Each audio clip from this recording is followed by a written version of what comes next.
Hello friends, welcome back. We are learning structures and classes, right? How structures are used, how classes are used, right? So far we have learned if we get any problem, what are the steps we are going to carry to solve that problem, right? We first understand the problem, we identify the general entities, that is designs. Then we identify the properties and behaviors of each entity, and then we start making the code. And while creating the designs, we need to check whether to use a structure or a class. And of course we know that structures are value type, class are reference type. And I have given two important differences when you have to use structure and a class. Like when you want to create a value types, or you need to create structures. When you want to create reference types, you have to use classes. And another thing is that when you do not want to make modifications to the members of the design or the instance, then you need to use structures. When you want to make modifications to the members of the instances, you have to use class and or I can say reference types. And another thing is like as we know that structures are not having the inheritance facility, that means you cannot extend. Okay, if you want to extend one design with another design, then it is better to use classes.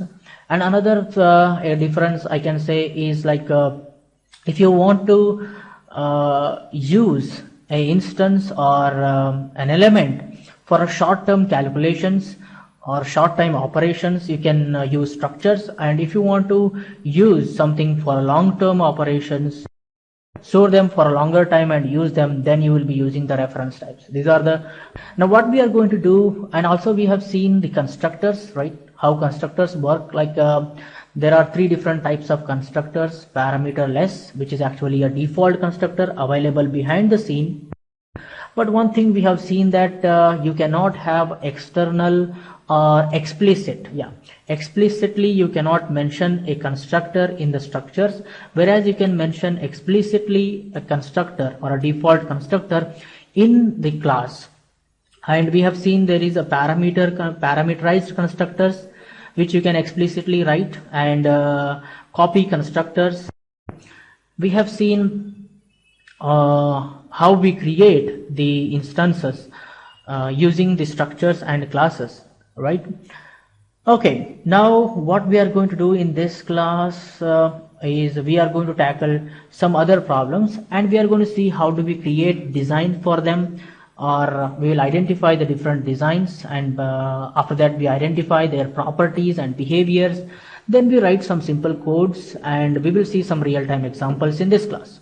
Okay, now here we have few things. Okay, so we have seen that in this situation we had a problem of finding the distance between 2 points, and we have identified a design that is a point, right? And this is our design. And then we have identified its properties or attributes or fields. One is X, another one is Y. Then we have identified the behavior which we need to create, or the action that we are going to perform here is get distance, right? Okay, we come to behaviors little later, and we get the information about how we have to identify the behaviors and how do we write the behaviors. That is good. You can use for doing many operations like get angle between those 2 points.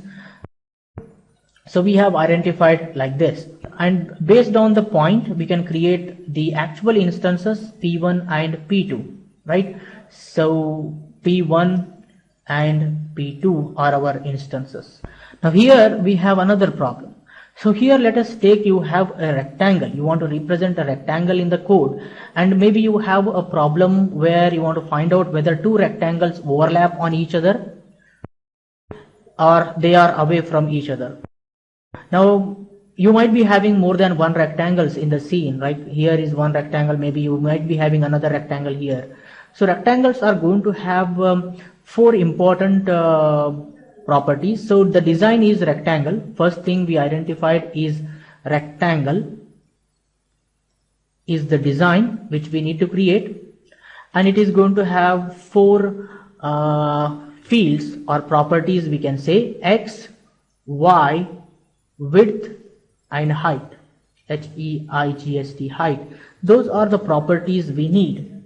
And maybe you want to find out whether they intersect, okay, whether they intersect, or you can say overlap, okay, overlap, whether two rectangles intersect or two rectangles overlap. How do you find out? Okay, maybe you might be having some other problem, like whether a point, whether a rectangle contains another point, whether a rectangle contains another point. So these are the different behaviors, okay, that we will be creating using methods. So I hope you guys are understanding how do we tackle if we get any problem. First we have to understand what is the general entity, that is our rectangle. So we made a design and we have identified its properties or the fields, properties x, y, width, height, and the intersect is a method which gives us whether two rectangles overlap, right? And even we have a contains method which will help us whether another point is present in this rectangle. Okay, we will see about this behavior soon, but the major point we need to note here is the properties. We are identifying the design and the properties. Good. Now let us take another example, is the circle. Here you can see you might be having, you might want to represent a circle, maybe 1, 2, 3, 4, 5 different circles you might be having in the scene. Maybe another circle you will be having here. Of course it will be having the center, which is going to be x and y, and of course the radius. So these are the three important components that the circle is going to have. So we will be making a design called as a circle, CIRCLE, circle, which is going to be our design. And of course we need to identify its properties. I can say properties, right? So fields, it is going to have x, it needs a y, and the radius of the circle. Maybe you have a problem to find out whether two circles overlap. Whether two circles overlaps you want to find out, or you might be interested to find out the distance between two circle centers. So that is the circle. Now another thing we need to see here is about vectors. We will be discussing about vectors in detail in further classes, but at present we are interested to solve the problem of how do we create a design for a vector. A vector may be 2D, 3D or 4D. In our Unity we are having already vector 2, vector 3. So we can say a vector 2 for 2D vector, okay, which is going to be the design, DESIGN, design, and it is going to have few properties. You can see it is going to have x and y properties, that's it. You might be using the vector to do lot of operations. Maybe you want to find out the angle of a vector, you want to find out the distance between two vectors, you want to find out the angle between two vectors. Yeah, you might be interested to find out the magnitude of a vector. You want to find out the angle of a vector. You might be interested to find out the angle between two vectors. We will be discussing about vectors in detail. The most important thing is vectors you can represent in different ways. Actually, yeah, it is better to discuss about vectors in separate class in detail, but at present you can see that we have the vector x, y, and it will be having another property called as the magnitude. So vectors are going to have three important components, or mainly you can say two components, x and y, and another property is known as a magnitude. And if you want to represent a 3D vector, we can create a design called as a vector 3, and the design is DESIGN, design. And here we can have its properties like x, y, and z components it is going to have, plus another property it is going to have is the magnitude. Okay, magnitude, length, you can say. And here also same thing you might be interested to perform. If you want to, you might be interested to calculate the magnitude of the vector. You might be interested to find out the angle of a vector, or you might be interested to find out the angle between two vectors. Take you have a game, and in that game also you will be having many different elements, like you will be having enemies, the different objects like car or a bike or a tree, okay, lot of house or buildings. They are all actually designs. Based on one design you can create many number of instances. Okay, so this is how we have to identify and create the designs. Now let me tell you why we need to create ourselves or when we have to create the designs.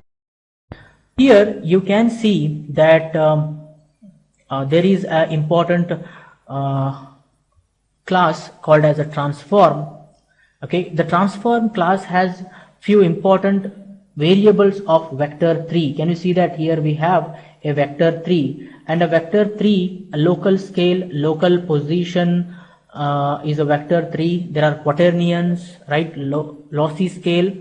You have a position is a vector 3. Position is a vector 3, and up is a vector 3. Can you see that, guys?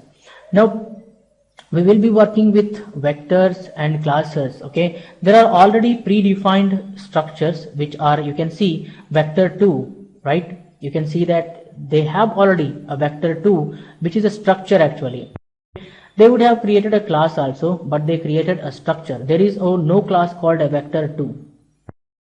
We will get an idea why vector 2 is a structure, why it is not a class, and we get some idea whether we can create ourselves or not.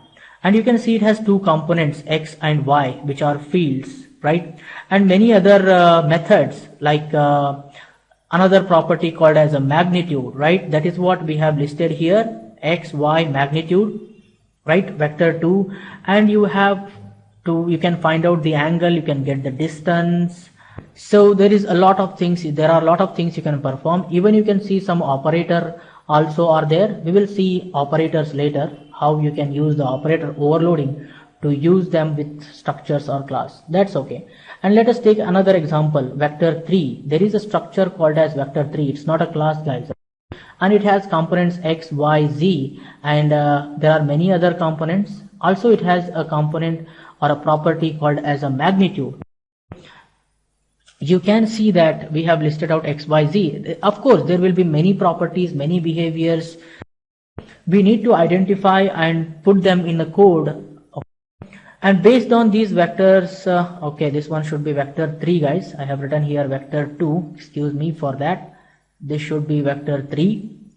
You can create your own designs. I'm just showing you a real-time example. And remember that when you are making codes, you need to check that whether you can create your own vector. Remember that if you are creating your own structure called vector 2, it is not a good idea, because there is already a vector 2 structure available. You cannot have a class name or a structure name with the same name as the already built in. It's not a good thing. You have to create your own identifier to name your structure or a class. It is always better to have some other name. And one of the thing I would like to tell you that if you are working with vectors 2D or 3D, it is always better to use already created, the built-in things, instead of making your own codes, instead of making your own vector 2, vector 3 structures. It is better to use already built-in functionalities. And also these vector 2, vector 3 are written by already, what you say, that the experienced people, the professional people have written these codes. Okay, they have analyzed in a better way and they have written these codes. But it is better to know what is happening behind the scene, what actually the magnitude means, what it is doing behind the scene, what code they have written. It is always better to know what is happening behind the scene, because that will help you to understand the API and use them in a better way, because you will be knowing what it is asking, what it is returning, right? we will be making our own vector 2 and vector 3 structures and class, and we will get an idea what actually happening in them, what they have already written in the code, so that you can use these things very easily. We have vector 2, vector 3. Let us check it out whether we have a rectangle class. Okay. Let me go to the rect. So here they have a rect structure. There is no rectangle called as a structure, but rect is a structure. Rect, they have named the structure. This is also a structure. It's not a class. You cannot, are you having any rect class? No, you can see that. And you can see rect has different components. X, it has Y, it has width, it has, right? And you have the height, right? That's good. Okay, we have analyzed. But let us check it out whether we have a point data structure already. P, O. So there is no point data structure. There is no class or a structure called as a point. We have point effector 2D, but there is no point called as a data structure, or a class.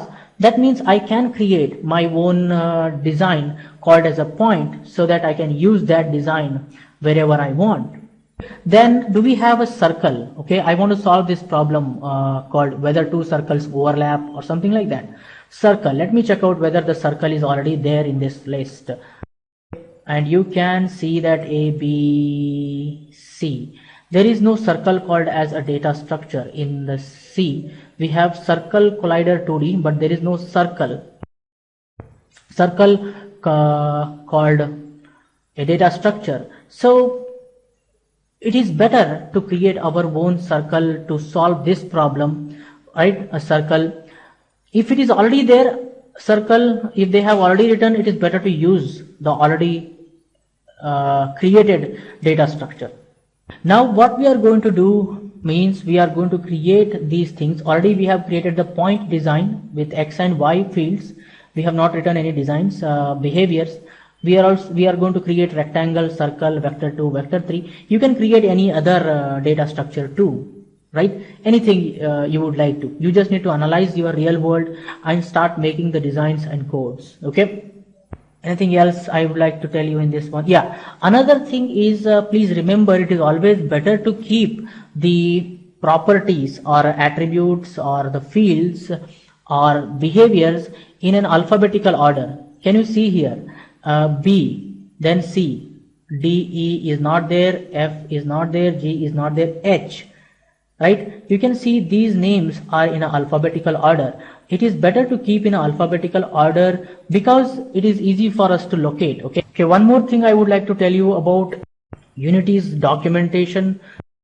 You can get the Unity documentation over here. If you want to get more information about Unity, okay, you can go to Unity manual, which is locally installed when you install the Unity software, okay, which is really very much useful. Okay, you can get here the different helps. You need to read this manual.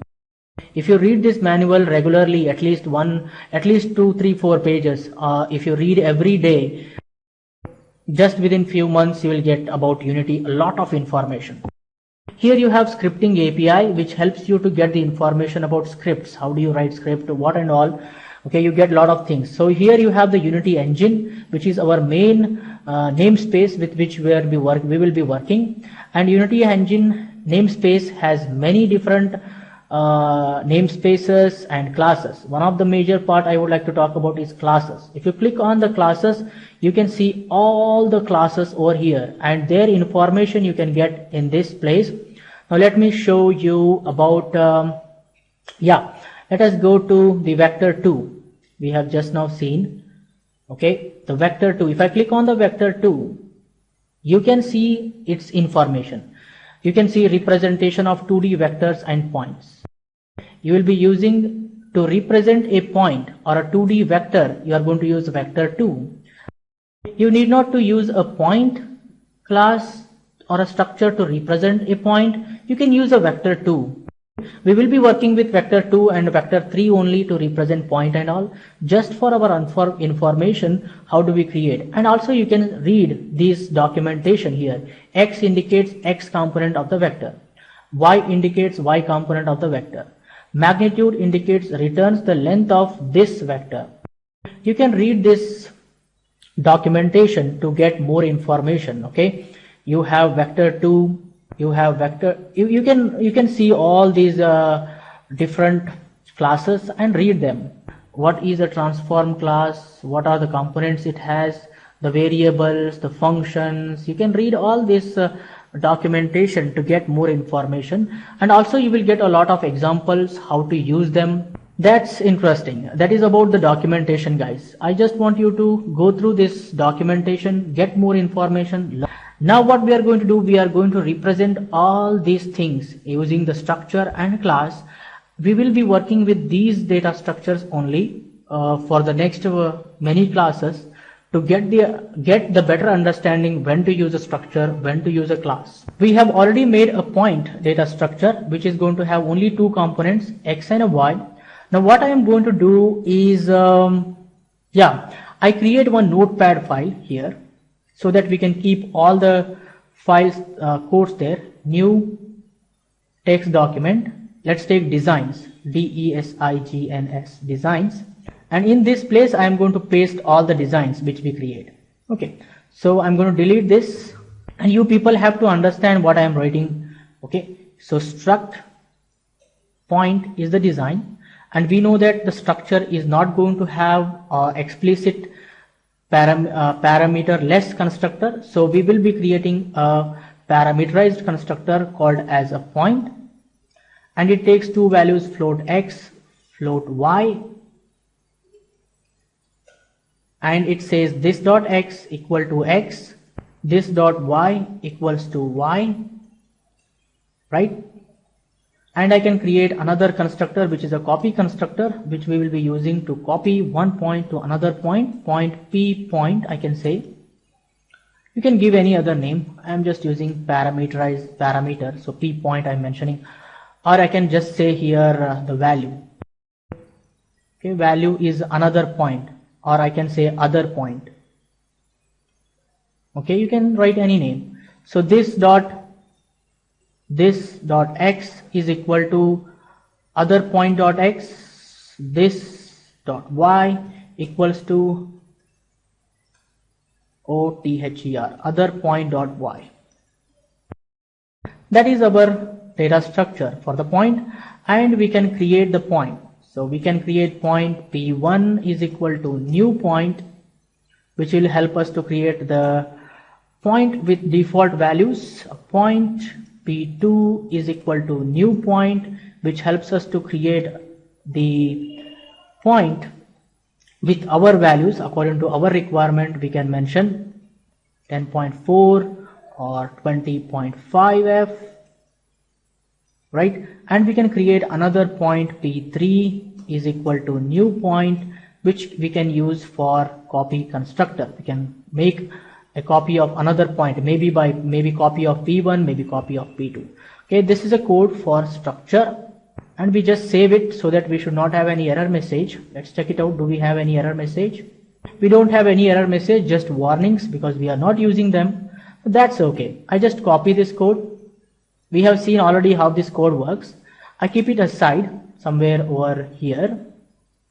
Okay, that is a point structure, and I can create a class of it. So CLASS class called as a point, and we know that it allows us to create class allows us to create explicit default constructor. So I create the default constructor point, and here I say this dot x equal to 0, this dot y equal to 0. You can give any other value here, a constant value that will be a default value for whenever you create a point with a default constructor, that value will be assigned, right? So I copy this code and paste it in our point design here, and this is the point data structure. I hope you guys know already what is this.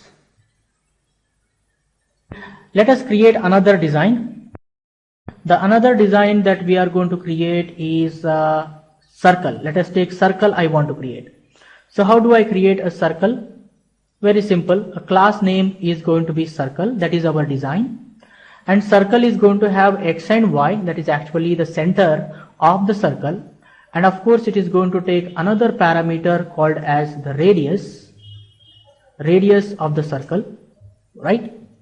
And as it is a class, I can create a default constructor for it, which is going to have the same name, circle, and it says this dot x equal to 0, y equal to 0, and this dot y equals to 0. If you want, you can give, or at least you want to have the radius of 1, then you can give here 1.0f, not y. This is the radius.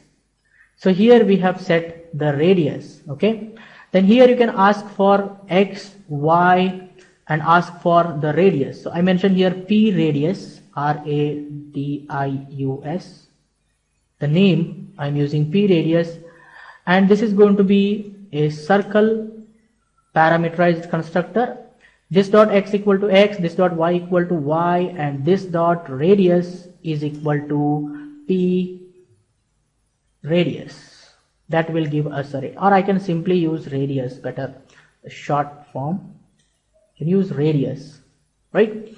And here it is going to be a copy constructor for the circle, which is going to have a circle type, and this is going to be the other point. Instead of other point, I can say here other circle, circle, circle, and it copies the other circle x in this dot x, other circle y in this dot y, and this dot radius is equal to other circle dot radius. This is how you create a circle data structure. And here we are going to create the circle data structure instances. I can create one circle, C1 is equal to new circle using the default constructor. I can use circle C2 is equal to new circle using the parameterized constructor. You can use any one of these things. Circle will be at 0, 0, first time, 0.0f, 0.0f, and the radius 6.0f or 100.0f. I can mention whatever value I would like to. Maybe this is going to be at 100.0f and y will be 100.0f. And I can use a copy constructor of the circle in this way. Circle C3 is equal to new circle. I'm just giving you, and I can pass a C2 to it. So this will copy C2 into C3. Okay. So this is our class. I just save it and check whether we have any errors. Only warnings we should have. C3, C1 are just one. Now I copy this code and keep it here, because we will be using these things. Okay. I'm just showing you how do you create. Let us make structure. Okay, so this is going to be a circle structure. Struct circle x, y, radius. Of course, it is not going to have the default constructor available. So we have here the parameterized constructor and the copy constructor available. Perfect. Let us save this and come back and check for any errors. We have no error. So this is how we are going to create the circle structure and the members. I copy this code, come to Unity, I just paste here. Okay.